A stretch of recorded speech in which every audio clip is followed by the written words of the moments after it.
নিজের পদবি চাড্ডা রেখে অন্যের চামড়া কেন ছাড়াচ্ছেন রাঘব চাড্ডা সাহেব? লোকসভা থেকে রাজ্যসভা 750-র বেশি এমপি হয়তো এটাই ভাবছেন, কারণ রাঘব চাড্ডা এমন কিছু বিষয় নিয়ে কথা বলেছেন যা সরাসরি সাধারণ মানুষের পকেটে আঘাত করে।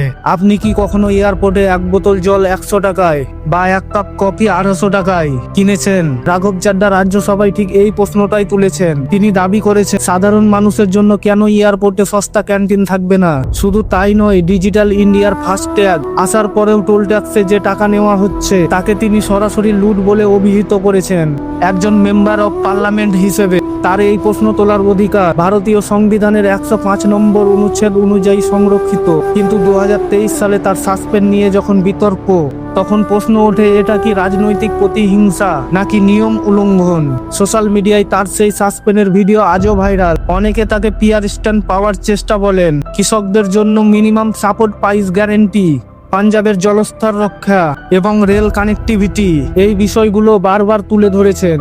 তার মতে সোশ্যাল মিডিয়া থেকে শুরু করে গ্রাউন্ড পর্যন্ত সাধারণ মানুষের সমর্থন আছে বলে এই ছোট ছোট জয়গুলো সম্ভব হয়েছে।